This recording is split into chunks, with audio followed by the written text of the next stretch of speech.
하나님 말씀 스가랴 3장입니다. 스가랴 3장 8절로 10절의 말씀입니다. 한번 세 절이니까 합독하겠습니다. 1315면입니다. 시작. 대제사장 여호수아야, 너와 내 앞에 앉은 내 동료들은 내 말을 들을 것이니라. 이들은 예표의 사람들이라. 내가 내 종 싹을 나게 하리라. 만군의 여호와가 말하노라. 내가 너 여호수아 앞에 세운 돌을 보라. 한 돌에 7 눈이 있느니라. 내가 거기에 새길 것을 새기며 이 땅의 죄악을 하루에 제거하리라. 만군의 여호와가 말하노라. 그날에 너희가 각각 포도나무와 무화과나무 아래로 서로 초대하리라 하셨느니라. 아멘. 구약 성경은 엄밀한 의미에서 율법서가 아니고 언약서다, 이렇게 말할 수 있습니다. 첫사람 아담이 하나님 앞에 범죄하기 전에 하나님께서 그와 창조 언약을 맺으셨습니다. 그러나 아담이 범죄하고 타락한 후에는 하나님께서 아담과 구속 언약을 맺으셨는데, 그 구속 언약의 내용이 창세기 3장 15절과 21절의 내용입니다. 구속 언약의 내용은 중보자이신 이 메시아를 통해서 인간이 구원을 받는다라고 하는 내용이죠. 한마디로 말하면 아담이 실패한 이후에 어떤 사람이든지 예수님을 믿고 죄 용서를 받아야 구원받는다라고 하는 것이 언약입니다. 이 언약은 수많은 신앙의 사람들에게 확인이 되었습니다. 언약을 믿으면 신앙의 사람이 되고 언약을 믿지 않으면 불신앙의 사람이 되었습니다. 이 언약을 믿는 신앙이 고조가 되면 그 시대는 신앙의 열기로 뜨거웠습니다. 그러나 언약이 경시되고 불신이 되면 그 시대는 신앙적으로 대단히 침체하고 냉랭했습니다. 말하자면 언약에 대한 반응이 그 시대 사람들의 신앙의 질을 결정을 해주었다, 그 말이죠. 만약에 사람들에게 신앙으로 언약이 승화가 될 때는 사람들의 삶은 대단히 경건하고 평화로움으로 가득 찼습니다. 사람이 예수를 믿으면 구원이다 라고 하는 이 언약의 신앙에 충실할 때 그 사람의 삶 자체가 예수 그리스도를 나타내는 표상적인 삶이 되었습니다. 그러나 만약에 이 언약이 사람들에게 믿어지지 않고 짓밟히게 될 때 그 시대는 어두웠고 방종하고 타락했습니다. 그 시대가 영적으로 어두워지고 방종하고 타락하니까 그 언약을 주신 하나님은 그 시대를 향해서 경고를 했고, 그리고 이어서 심판이 따라왔던 것이 역사였습니다. 언약의 부활은 성령의 강한 역사와 동일시되었습니다. 말하자면 언약이 넘치는 곳마다 성령의 역사가 강하게 임했습니다. 오늘 여러분과 제가 스가랴 3장 가운데 한 부분을 읽었는데, 스가랴 3장은 성령님의 역사가 확인되는 장입니다. 스가랴 4장은 확인된 성령님의 역사가 강하게 나타나는 것을 그린 장이 스가랴 4장입니다. 하나님께서는 오늘 여호수아를 새로운 모습으로 바꾸어 주셨는데, 더러운 옷을 입은 그의 옷을 벗기고 아름다운 옷, 깨끗한 옷을 입혀 주셨습니다. 그리고 정결한 관을 씌워 주셨습니다. 그리고 하나님께서는 대제사장 여호수아에게 언약을 주셨는데, 그 언약의 내용이 뭡니까? 메시아 언약입니다. 다시 말하면 앞으로 신약시대에 예수 그리스도가 오신다라고 하는 언약을 주셨던 것입니다. 오늘 본문의 말씀 가운데 내가 내 종 싹을 나게 하리라 그랬는데, 스가랴 3장 8절을 볼까요? 대제사장 여호수아야, 너와 네 앞에 앉은 네 동료들은 내 말을 들을 것이니라. 그 다음 읽겠습니다. 시작. 이들은 예표의 사람들이라. 내가 내 종 싹을 나게 하리라. 지금 목사와 함께 성경을 같이 읽으신 분들은 설교를 열심히 청취하는 분들입니다. 그러나 같이 읽지 못한 분은 다른 생각을 했거나 잠시 타이밍을 놓쳤죠. 설교 길어도 30분을 넘지 않잖아요. 열심히 한번 들어보시기 바랍니다. 오늘 이 스가랴 선지자가 기록한 스가랴 3장 8절에 보니까 내가 내 종 싹을 나게 한다 그랬습니다. 여러분, 이사야 선지자는 과거에 예수님을 이야기할 때 종이다. 예레미야 선지자는 예레미야 23장 5절에 보면 예수님을 이야기할 때 가지다 그렇게 얘기했습니다. 이렇게 이사야나 예레미야나 에스겔이 가지 혹은 종이라고 하는 개념을 결합을 해서 오늘 스가랴 선지자는 내 종 싹이다 이렇게 메시아에 대해서 예언을 하고 있습니다. 구약 성경 자체는 아까 말씀드린 대로 아담이 범죄한 이후에 계속해서 예수님이 오신다. 예수님이 너의 죄를 속량하기 위해서 십자가에 죽으신다. 이 예수를 믿고 구원 얻는 역사가 구약의 역사죠.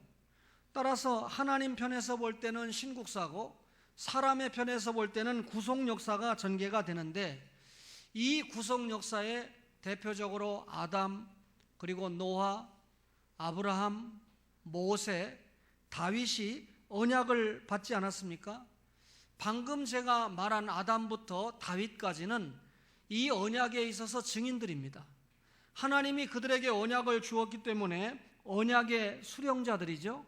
그런데 이들이 받은 한결같은 언약의 내용이 뭡니까? 아담에게 약속한 대로 예수님이 오신다. 예수님이 오시면 십자가의 보혈을 통해서 너희를 구원하신다라고 하는 언약이 반복되어서 저들에게 전달되었습니다. 따라서 아담부터 다윗까지는 엄밀하게 말하면 메시아의 조상들이죠. 그래서 마태복음 1장 1절에 아브라함과 다윗의 자손 예수 그리스도의 계보다라고 설명을 하지 않습니까? 그런데 여러분이 잘 아시는 것처럼 북쪽 이스라엘이 아수르에 망하고 남쪽 유다가 바벨론에 망했습니다. 왕이 없어졌습니다. 혈통이 끊어졌다고 생각했습니다. 그러니까 바벨론에서 70년 동안 포로 생활을 하는 동안에 이 하나님의 구속 역사가 끝났다, 난도질을 당했다 그렇게 생각했습니다. 사탄은 의기양양했습니다. 메시아가 온다고? 아브라함을 통해서 다윗을 통해서 예수가 온다고? 그 혈통이 끊어졌잖아. 이스라엘이라는 나라가 망해버렸잖아. 사탄은 춤을 춥니다.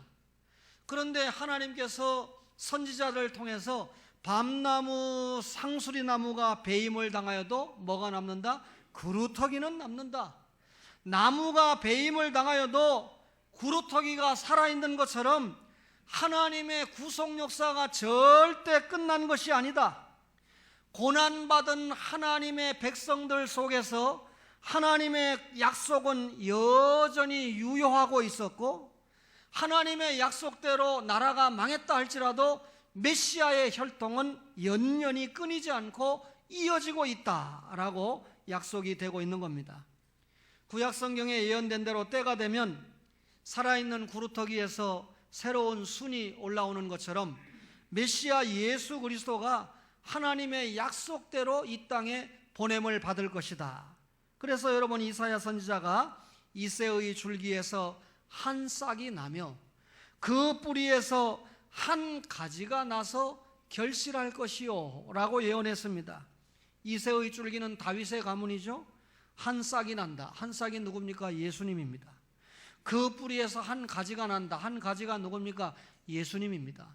그러니까 틀림없이 하나님께서 약속하신 대로 메시아 예수는 이 땅에 오신다. 이게 하나님의 약속입니다. 그런데 오늘 이 스가랴 시대에 여러분, 하나님께서 대제사장 여호수아와 그의 동료들에게 이 약속을 다시 확인하셨는데 그 약속이 뭡니까? 내 종 싹을 나게 한다.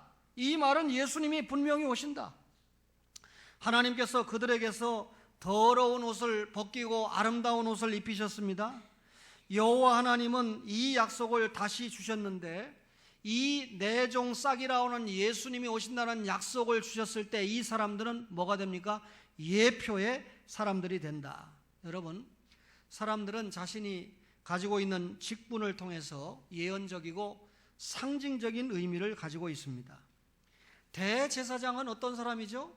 하나님과 백성 사이에 중보 역할을 감당하는 게 대제사장이죠. 그런데 여러분, 인간이 죄 때문에 범죄 타락했습니다. 하나님과의 관계가 멀어졌습니다. 이 하나님과의 중보 사역을 인간이 감당할 수 있습니까? 없습니다. 이 중보 사역을 완전하게 감당하실 분은 하나님이자 죄 없는 인간인 예수 그리스도 한 분밖에 없습니다. 그런데 예수 그리스도 한 분밖에 없다는 사실을 알려주기 위해서 구약에 많은 대제사장들이 착출되었는데, 그렇죠? 아론부터 그 이후에 많은 대제사장들이 착출되었는데 오늘 여호수아가 대제사장이다, 그 말입니다. 여러분, 이 대제사장을 통해서 지금 예표의 사람이다 그랬는데 뭐가 예표됩니까? 앞으로 싹으로 오실 메시아에 대한 예표 사역을 감당한다는 것입니다. 따라서 대제사장 여호수아의 사역을 보면서 앞으로 메시아 예수님이 오신다. 여러분, 무거운 설교입니다. 여호수아는 분명 대제사장입니다. 그러나 그는 진짜 대제사장이신 예수 그리스도를 예표하는 인물이죠. 대제사장이 제사를 드릴 때 제물을 드리지 않습니까? 그 제물은 뭘 예표합니까? 십자가에서 친히 제물이 되신 예수 그리스도의 희생을 예표하는 것입니다.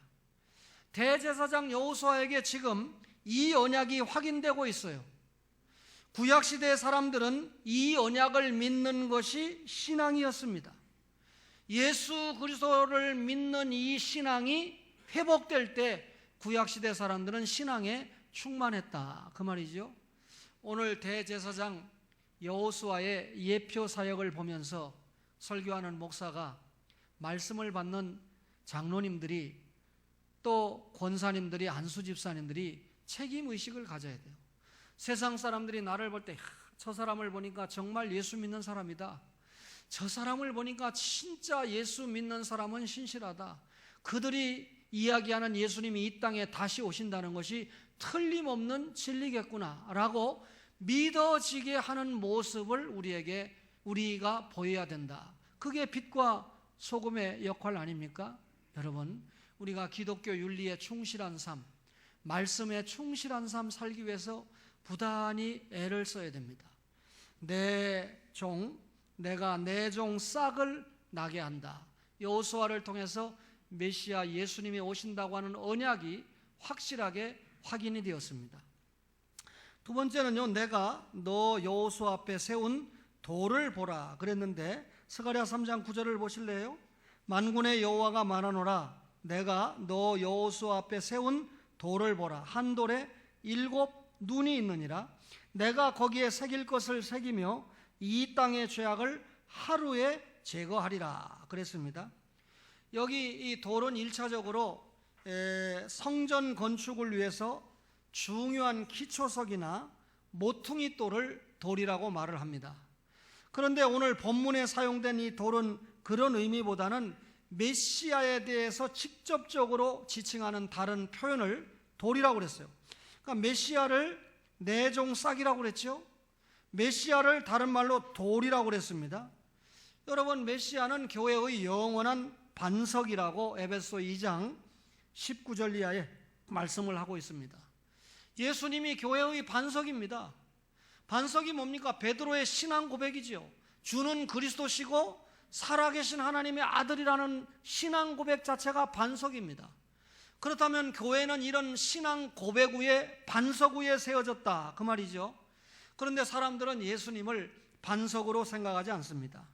그래서 사람들은 예수님을 버린 채 교회를 세우고 자신들의 삶을 건설해 갑니다.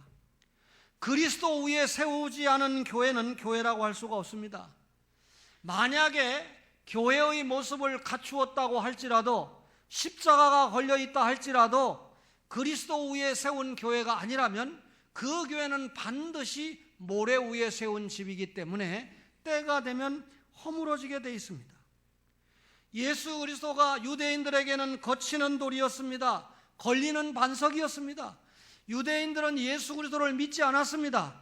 그러니까 예수 그리스도 자체가 자신들에게 거침돌이 되고 말았습니다. 그러나 예수님을 믿는 신자에게는 예수 그리스도라고 하는 돌이 굳건한 피난처가 되었습니다. 열방을 치는 돌이 되었다, 그 말이죠. 따라서 메시아에 대한 분명한 신앙은 반석 위에 세운 신앙이 되는 것입니다. 제가 새벽 기도를 올 때마다 참 부러운 장면이 있었습니다. 어떤 교회 앞을 지나오면 도로가에 적어도 이 차가 40대 내지 50대가 주차되어 있었어요. 이분들이 다 교회 새벽을 깨우러 오는 분들이구나. 그런데 우리 교회 앞에 와보니까 몇 대가 주차되어 있지 않아요. 물론 걸어오는 사람들도 있지만 부러웠습니다. 그런데 요즘 제가 새벽 기도를 오면서 그 교회를 보면 용서하세요, 2대도 서 있지 않아요. 정확하게 1대 외에는 제가 보지를 못합니다. 아마 목사님 차인지 모르겠습니다. 제가 이 장면을 보면서 새벽 기도를 많이 나온다고 그 교회가 굳건한 교회가 아니구나. 그리스도의 반석 위에 세운 교회가 굳건한 교회구나. 교회의 기초는 사람이 아니고, 사람의 기도가 아니고, 사람이 가지고 있는 신앙이 교회의 기초가 아니라 신구약 66권에 기초한 예수 그리스도 진리에 기초한 교회가 바른 교회구나 하는 것을 깨닫게 됩니다. 또 하나 깨닫는 건, 교회가 가지는 문제는 반드시 성도에게 있는 것이 아니고 목사에게 있다. 하나님이 자기 피로 세우신 교회라고 믿고 교회를 목사가 섬긴다고 하면, 교회에 문제가 생기면 목사가 사임하면 돼요. 떠나면 돼요. 그러면 교회는 평안해져요. 새롭게 좋은 목사님 모시고 새롭게 달려가면 됩니다. 그런데 목사가 주님의 몸된 교회를 섬기면서 사명의식으로 섬기지 않고 직업의식으로 섬기기 때문에 끝까지 나가지 않습니다. 다 나가면 뭐가 남습니까? 예배당이 남습니다. 여러분이 다 나가면 초원교당 제가 정리해서 제가 갖겠죠. 앞뒤 다 자르고 이 내용만 퍼뜨려가지고 초원교회 신재철 목사는 싹군이다, 이렇게 얘기하면 참 곤란하지요. 여러분, 그럴 수가 없습니다. 이런 사태를 보면서 목사가 정말 하나님 앞에 바로 서야 되겠구나, 성도들을 바르게 이끌어야 되겠구나. 바르게 이끄는 것이 뭡니까? 예수 그리스도의 진리에 입각한 말씀을 전하는 거예요. 여러분, 이 시간에도 여러분이 한 주간 내내 직장에서, 일터에서, 학교에서 지치다 왔는데 예수 믿으면 복 받습니다. 건강해집니다. 여러분 행복해집니다. 사기당하지 않습니다. 이렇게 설교해서 여러분에게 평안을 주면 얼마나 좋겠어요? 일주일 만에 왔는데 내 종 싹이 어떻고 돌이 어떻고 뭐가 어떻고 하니까, 여러분 제 말이 아닙니다. 하나님의 말씀을 전하고 있는 것입니다. 따라서 이런 말씀을 받는 여러분들이 깨닫고 생활에 옮길 때 그 자체가 복이 되는 줄 믿습니다. 이 도로에 7 눈이 있다고 그랬어요. 7 눈의 모습은 완전한 메시아의 모습인데, 7이라고 하는 수는 완전수거든요. 여호와께서 불꽃 같은 눈으로 감찰하시는 모습인데 7 눈은 성령을 의미합니다. 사도 요한은 이 눈은 온 땅에 보내심을 입은 하나님의 7영 성령이더라 라고 계시록 5장 6절에 말씀을 합니다. 여러분, 성령님의 역사는 반석이신 메시아와 분명히 관계가 있습니다. 성령님이 절대로 독단적으로 단독적으로 사역하지 않습니다. 중보자이신 예수 그리스도의 사역에 근거해서 사람을 거듭나게 하죠. 성령님이 우리의 죽은 영혼을 거듭나게 하는 거, 예수 그리스도가 십자가에서 중보 사역 하신 걸 근거해서 거듭나게 합니다. 그리고 죄 용서함을 받게 하죠. 성령님이 사람들로 그리스도를 영접하게 합니다. 성령님이 누구를 영접하게 합니까? 그리스도를 영접하게 합니다. 성령님이 우리로 하여금 그리스도를 인정하게 합니다. 성령님이 우리로 하여금 그리스도를 사랑하게 합니다. 성령님은 우리로 하여금 그리스도의 말씀이 생각나게 하시고, 성령님이 우리로 하여금 그 말씀을 증거하게 하시고, 성령님이 우리들을 통해서 그 말씀이 실현되게 하시는 것입니다. 따라서 성령님은 그리스도의 역사와 분리돼서 역사하시는 일이 없습니다. 다시 말하면 말씀과 성령이 분리될 수가 없다, 그 말이죠. 예수 그리스도를 잘 믿는 것이 7 눈이신 성령의 충만함을 받는 것입니다. 예수 그리스도를 닮아가는 것이 성령님의 성화를 이루어가는 것입니다. 여러분, 우리가 성령님의 이 은사, 성령님의 역사, 예수 잘 믿는 것이라고 그랬어요. 성령님의 역사, 예수님 닮아가는 것이라고 그랬어요. 그런데 어떻게 성령님을 이야기하면 예수 믿는 것과 예수 닮아가는 건 제쳐놓고 불 받아라, 기도하면 병이 낫는다, 엎어지고 자빠지고 입신하고, 여러분 완전히 기독교 무당이지요. 기독교 미신이지요. 성령님께서 우리에게 은사를 주십니다. 성령님께서 우리에게 은사를 주셨다는 것은 예수 그리스도 말씀을 잘 깨닫게 하기 위해서 은사를 주시는 겁니다. 여러분, 독서하는 은사를 주었습니까? 정치하는 은사를 주었습니까? 과학을 하는 은사를 주었습니까? 여러분, 성경 말씀을 잘 깨닫게 하기 위해서 나에게 그런 은사를 주셨다, 그 말입니다. 나에게 또 왜 그런 은사를 주었습니까? 그리스도의 말씀을 믿고 깨달았으면 그 말씀을 잘 전하라고 은사를 주신 겁니다. 왜 여러분 정치가의 은사를 주었습니까? 돈 잘 버는 경제인의 은사를 주었습니까? 가르치는 선생의 은사를 주었습니까? 우리의 은사를 통해서 하나님의 말씀을 잘 전하게 하기 위해서 은사를 주신 겁니다. 따라서 예수 그리스도와 성령님을 떼어서 생각할 수 없는 것입니다. 지난 화요일날 부산 강의를 마치고 올라오는데 휴대폰을 보니까 메일이 들어왔어요. 바로 열어보니까 안녕하세요, 저는 부산 외대 스페인어학과 15학번 최수빈입니다. 중략합니다. 다름이 아니라 교수님께서 강의하시는 기독교의 이해 수업을 듣고 싶습니다. 그런데 수강 인원이 초과되어 신청이 도무지 되지를 않아 이렇게 따로 말씀드립니다. 수강 신청이 될 수 있도록 저보고 도와달라는 얘기죠. 그래서 제가 교무실에 가서 이야기를 하면 교수가 허락했다고 하면 수강 신청이 될 것이다. 금요일 날 수강 변동이 마무리됩니다. 금요일 날 5시에 수강 신청이 마무리되고 제가 6시에 출석부를 확인해 봤어요. 그랬더니 제 강의 출석부에 최수빈이라는 학생 이름이 등재가 되었습니다. 자기가 듣고 싶었는데 마침내 수강 신청이 됐다는 말이죠. 저는 수빈이가 참 복 있는 학생이다, 이렇게 생각했어요. 아직 구체적인 대화를 못 해봤지만 이 딸이 예수를 믿는 신자라면 기독교 이해 수업을 통해서 믿음이 성장하는 계기를 잡을 것입니다.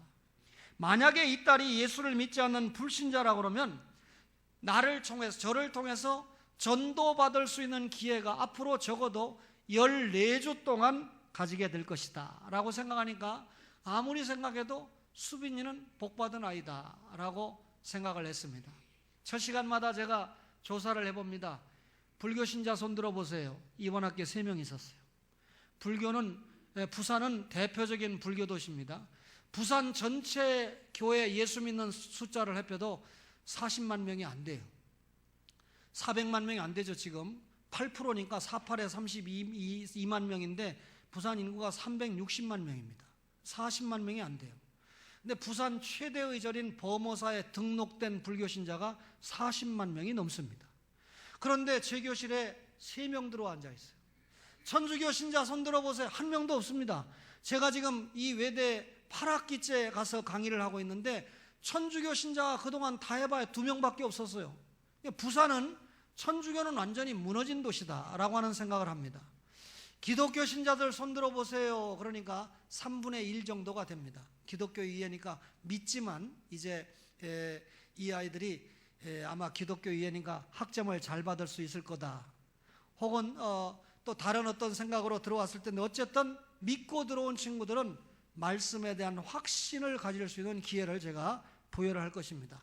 제가 해마다 이 통계를 보면서 생각하는 게 있습니다. 젊은 친구들은 불교나 천주교에 별 관심이 없다.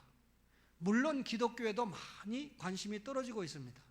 불교 신자들은요, 손들어도 지 엄마 아빠가 절에 다니는 걸 그냥 자기도 불교 신자다 손드는 게 전부입니다. 그나마 기독교 신자다 하는 아이들은 교회 나가는 아이들이거든요. 그렇다면 여러분, 한국 교회가 이 젊은이들에게 실망 주는 요소만 불식을 시킨다면 이들이 얼마든지 신앙이 회복되고 교회 안에 들어올 수 있는 시간이 된다. 적어도 2학기 동안에 이 대학생들은 등록금을 내고 저에게 전도를 받고 등록금을 내고 저에게 양육을 받으니까 저는 참 행복한 한 학기가 시작됐다라고 하는 생각을 합니다. 그러니까 때에 따라서 어떤 분은 묻습니다. 목사님, 고속버스 타고 5시간 가려면 지겹지 않습니까?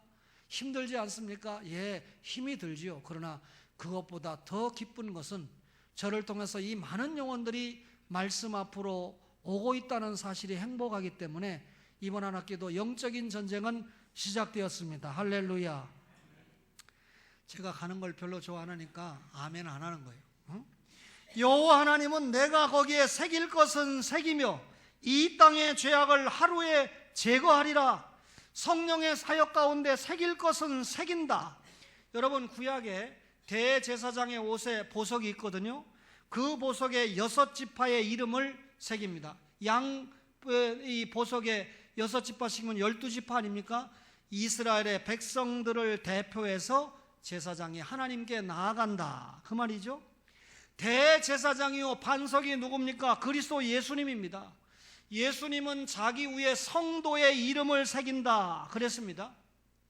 성도의 이름을 새긴다는 말은 무슨 말입니까? 예수님이 우리를 기억하시고 끝까지 보호하신다, 그 말이죠. 하루에 우리의 죄악을 제하여 주신다. 순식간에 지옥 갈 우리의 죄를 용서해 주시고, 그리고 우리의 이름을 새겨서 기억하시고 보호해 주시는 주님의 역사를 설명을 하고 있습니다. 내가 너 여호수 앞에 세운 돌을 보라. 주님이 우리의 이름을 새기고 끝까지 보호하신다. 얼마나 행복한 일입니까? 마지막으로 너희가 각각 서로 초대하리라 그랬는데 스가랴 3장 10절 보실까요? 만군의 여호와가 말하노라. 시작. 그날에 너희가 각각 포도나무와 무화과나무 아래로 서로 초대하리라 하셨느니라.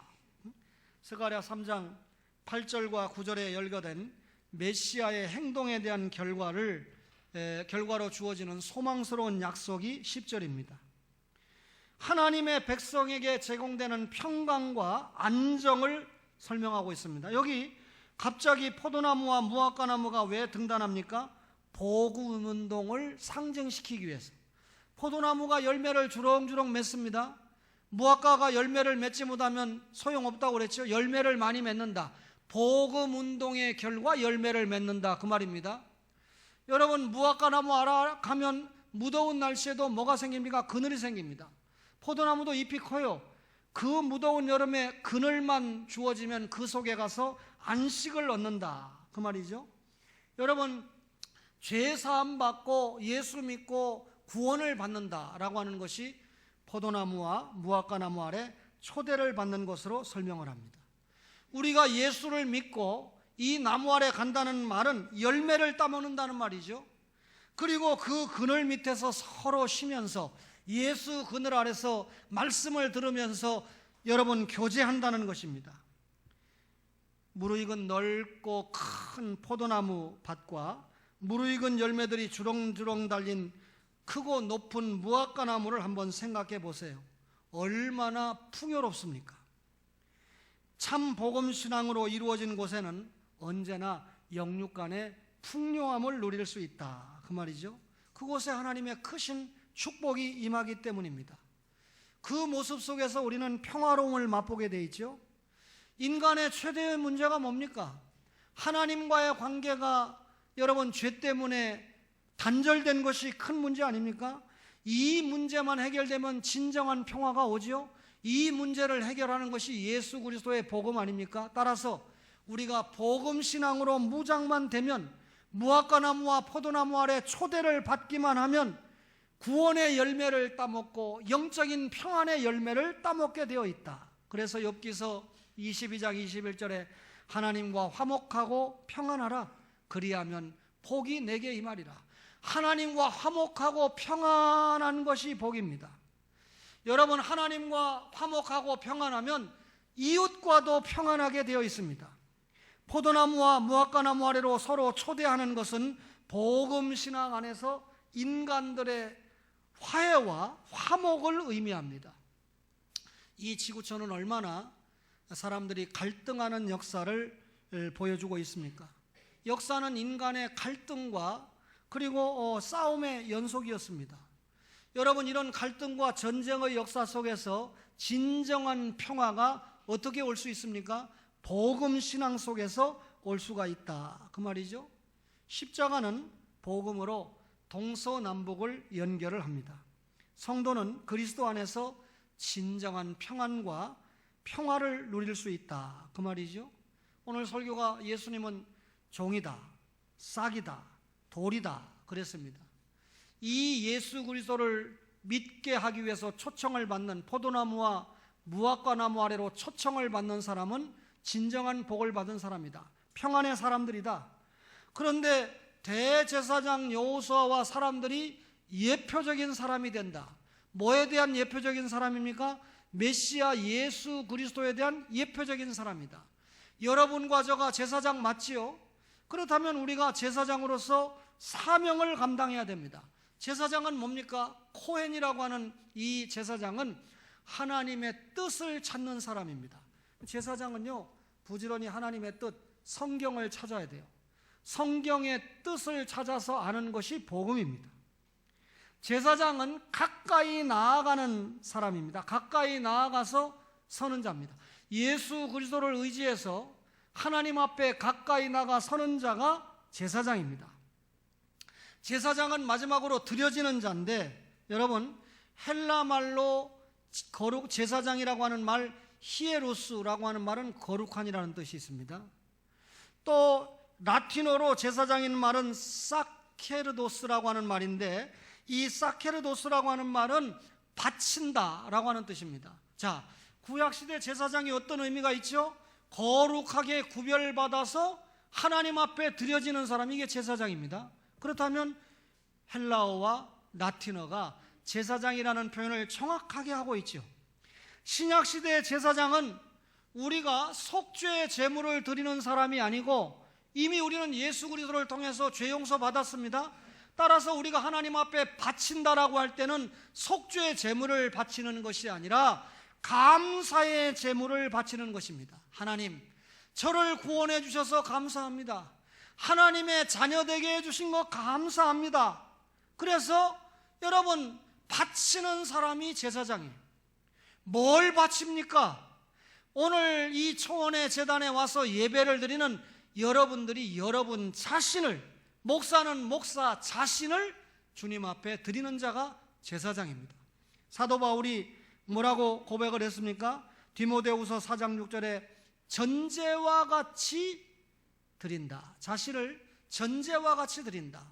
사도행전 20장 24절에는 나의 달려갈 길을 마치고, 여러분, 나의 사명을 감당하는 데는 생명을 조금도 귀하게 여기지 않는다. 여러분, 사명 앞에 뭘 바친다? 생명을 바친다. 이게 제사장입니다. 자기 자신을 바쳐야 돼요. 그런데 여러분, 요즘 이 대학생들도 제가 가르칠 때 극단적인 이기주의가 나라를 망치고 있죠. 여러분, 나라가 망해도요, 경제가 망가져도요, 정치가 제대로 안 가도요, 대통령들이, 교수들이 찍소리 안 합니다. 과거의 민주화 시대하고는 전혀 차이가 있죠. 왜 그렇습니까? 극단적인 이기주의가 팽배하기 때문에 그래요. 남들이야 어떻게 됐든, 나라가 어떻게 됐든 나만 잘 먹고 잘 입고 잘 살면 그만이다 라고 하는 것이 온통 개인과 사회를, 심지어 교회를 지배하고 있지 않습니까? 자신을 드리지 않아요. 제사장은요, 자신을 드릴 뿐만 아니라 타인을 드리는 자입니다. 여러분, 로마서 15장 16절에 보면 바울이 이방 신자들을 거룩하게 구별해서 누구에게 드린다? 하나님 앞에 드리는 복음의 제사장 역할을 감당한다. 나 자신만 드리는 것이 아니라 다른 사람까지도 주님 앞에 드리는 역할을 감당하는 것입니다. 지난 목요일, 금요일 날 전도사님과 제 아내가 같이 동부중앙교회를 갔어요. 박 목사님 네 분이 오시고 그날 예배를 드렸습니다. 박 목사님이 설교하시고 또 배사모님과 손전사님이 함께 참석을 했는데, 설교를 다 마치고 난 다음에 우리 박 목사님이 네 사모님을 일으켜 세우더니 한참 감사 인사를 합니다. 이 선교지에 이렇게 13년 만에 처음으로 신 목사님과 추 목사님이 방문을 했고 앞에 두 분이 도와주셔서 참 감사합니다 하고 참 의례적으로 대스승이 민망할 정도로 감사의 인사를 해요. 근데 그런 어떤 장면 속에서 한 목사님이 선교사 치료비 좀 보태주라고 준 걸 제가 전달을 했고, 또 손전사님도 치료비를 좀 내놨고, 배사모님도 또 내놓고, 그리고 이 할아버지 목사님이 선교사 딸을 갖다가 공부를 시킨다고 그러니까 이원조 목사님 때부터 모아놨던 장학금을 전달하겠다고 그래서 이번 주 수요일 날 또 저랑 같이 이 병원에 방문하기로 했습니다. 다 마치고 나오는데 제 아내가 당신은 참 큰 은사를 받았습니다. 당신은 정말 큰 하나님 앞에 은혜를 받은 사람입니다. 꼭 내 것만 가지고 선교하는 것이라, 내 것을 가지고 선교할 게 있어야죠. 돈이 있어야 되죠. 근데 다른 사람들이 가진 재물을 하나님의 선교 현장에 바쳐지도록 하는데 당신은 참 특이한 은사를 가지고 있다. 참 귀하다. 제 아내가 아주 감동을 하더라고요. 32년 만에 시집 잘 왔다라고 하는 걸 굉장히 고백을. 제 아내가 요즘 엄청 교만해졌거든요. 왜냐하면 저희 교회 이모부가 나오시는데 신목사 장가 잘 갔어 이렇게 자꾸 얘기를 하니까 진짜인 줄 알고 제 아내가 얼마나 교만한지 몰라요.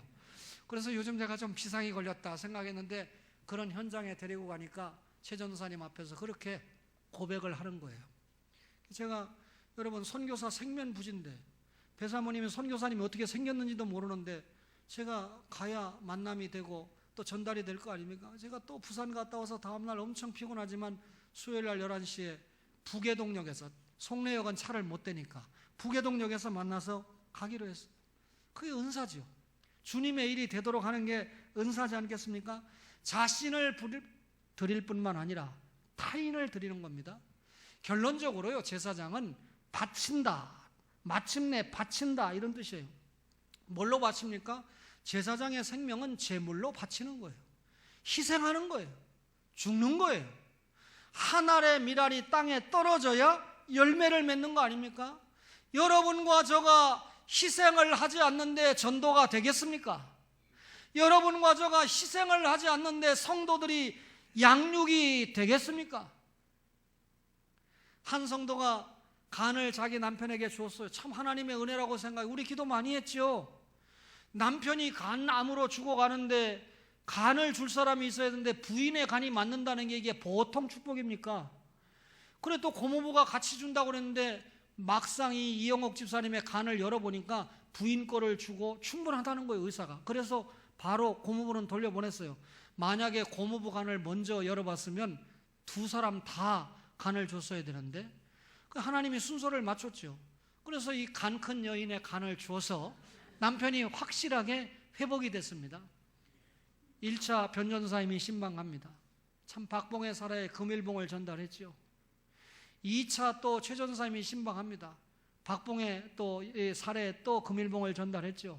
3차 여러분의 목사가 갑니다. 한꺼번에 전도사님들이 다 가버리면 한 번으로 끝나잖아요. 1차, 2차, 3차로 나눠서 신방을 합니다.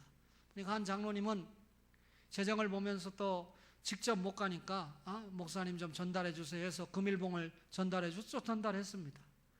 여러분 이런 그 사랑을 받으면서 이 성도가 아웃사이드에서 인사이드로 들어오지 않는다면 진짜 간 큰 사람이 되겠죠. 정말 초원교회가 내가 뿌리를 내릴 교회구나. 내가 장로님의 사랑을 받고 있구나. 내가 권사님들의 사랑을 받고 있구나. 내가 교역자들의 사랑을 뜨겁게 받고 있구나. 결국 주님의 사랑을 초원의 목장을 통해서 받고 있구나 라고 깨달아질 때 그가 성도가 되고, 여러분 묵은 닭은 전도 못 해옵니다. 20년 30년 된 분들이 전도 잘 못 해오잖아요. 그런데 여러분 새롭게 등록한 사람들이 절대로 구속에 확실한 믿음을 가지게 되면 전도를 잘 해오게 되어 있습니다. 여러분 마침내 바쳐야 됩니다. 여러분과 저가 바쳐야 됩니다. 희생해야 됩니다.